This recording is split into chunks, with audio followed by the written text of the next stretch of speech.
this is my morning routine. So I have here my sisig and a cup of water. Lah. Hindi, wow. Hi guys. So bakit na naman ba ako nag-vlog? Hulaan nyo. Sirit na ba? Charot. Hi mga ka-people. So, wala lang. Gusto ko lang kausapin ulit yung sarili ko. Ang daming nangyari nitong linggo na to. Since Friday pa lang naman. So, may 3 araw pa bago matapos yung week na to. Pero, yun lang. Share ko lang yung mga na-reflect ko lately and yung mga kaganapan. Girl, November 11 na. Ilang ano na lang. Less than a month na lang finals na namin. Ano na lang, 2 face-to-face, 2 online class, tapos final exam. Tara, kain na lang tayo. Charis, ngayon naman, aware ako na parang ang dami pang aaralin. Ang dami pang, na parang feeling ko, ang alam ko lang yung para lang sa ngayong linggo na to, para lang ma-survive yung linggo na to, pero yung kung finals, parang okay, sige, pero yun nga, gaya nung sa midterm, hindi ko na lang din masyadong i-stressin yung sarili ko, kasi alam niyo na yung linya ko, nakaka-stress na nga, tapos iisipin ko pang nakaka-stress, mas stress ako, mas wala akong magagawa. Lately, talaga, nasasanay na yung ko, yung body clock ko na matutulog ako mga paumaga, mga madaling araw, tapos gigising ako mga almost tanghali. Kaya pa rin naman, 6 to 7 hours pa rin naman. Nakaraan, di ba nag-morning walk kami ni Rihan? Dami namin na-reflect, na sabi ko, girl, buti rin talaga, magkaiba tayo ng school. Kasi parang nakakaurat, yung tipong magkaklase tayo, tapos magka-section. Tapos, magka-dorm pa. Diba? At least, yung runs namin magkakaiba. Hindi po nga, kung siya may run, sabihin ko, ako yung may matitake doon. Tapos pag ako na naman yung nagsasabi ng, ay, ganito yung prof namin, ganito yung pinapagawa sa amin, siya na naman yung may mag-reflect doon. Yun lang, natutuwa lang ako sa friendship namin. Sabi ko, ay, sakto. Tapos nung binalita ko sa kanya, sabi ko, girl, for the stay ako dito. Tapos, yun, piling ko naman natuwa rin siya. Tapos, habang parehas kasi kami na parang therapeutic sa amin yung naglalakad lang kahit for the lakad sa mga public places, tas marami ka na sa salubong na tao. Very therapeutic. Pero itong natutuwa ko kay Rian, sabi ako agad siya, sabi ko, girl, nagain ka na? Kasi bago ako magpunta sa room niya, tinatanong ko na agad kung kumain na siya. Kasi girl, ako yung parang nakukonsensya na siging kalibre ng pagkain. Sabi ko lang, baka sabihin ng mama mo kung saan napupunta yung allowance mo ha. For the kain ka dyan ha. Tawa lang kami. Tapos, yun nga, kwento-kwentuhan kami about sa mga kultura nila sa Muslim, mga kung anong ganap doon. Kaya si Bakla, hindi na nag-aaral. For the amaze na lang sa, sabi ko, ganyan pala sa Muslim, ganyan. Tapos, ito pa, iba naman to. Yung natutuwa ako sa friendship namin ni na Faye, ni Alilex, so bago ngayon si Ayla.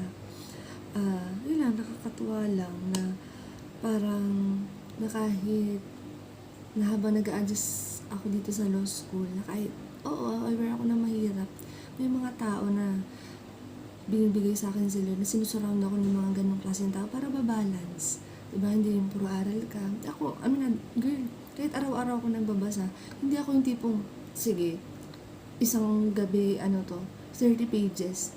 Hindi ako ganun, girl. Parang ang goal ko lang kasi, basta sa isang araw makabasa ka. Kahit 1% na usad yan. Yun na lang yung iniisip ko, girl. Tapos, ang laking tulong. Hashtag, ito yung link nila sa IG. Legit sila, guys. Very legit. May na-download akong app na parang help me focus. So yun, naka-timer lang siya na 55 minutes, hindi mo ma-open yung mga sinelect mong apps kung ano man. Pati nga camera, ginano ko kasi ano lang, baka, pati gallery. Yun, ang laking tulong. Kasi ako, pag once na nakahawak ako ng phones, kunyari, ay, search ako ng ganito. Wala. Tapos natatawa, ay ito, masingit ko lang kasi nakaraan.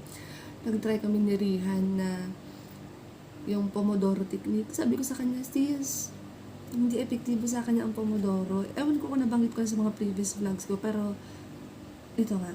Sabi ko sa kanya, girl, alam mo ba, nung nag-try ako ng Pomodoro, di ba parang 20 minutes na ba, ay 25 minutes na basa, tapos 10 minutes na payoff, or parang 5 minutes.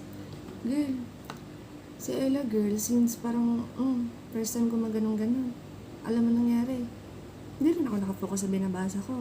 Kasi iniintay ko, sabi ko na, ba't ang tagal? Ba't parang wala pang 5 minuto for the back? Kaya, kahit yung mga alarm, walang epikin sa akin. Nag-alarm ako nakaraan. Tinaray ko siguro mga unang months ko dito. Sabi ko, sige, for the alarm. Alarm si bakla, alas 4. Natulog, ay parang nakahigaan na ata ako mga 1:30 o 2:30. Sabi ko, sige, alarm ko alas 4. Alas 3, di parang gising si bakla. Kasi sa utak ko, nakaset na parang, uy, may mag-a-alarm. Na maging alert ka sa oras. Diba? Kaya kung ikaw, kung napapanood mo to, tapos hinahanap mo pa yung, paano kaya ako mag-aaral? Paano ba yung time management ko?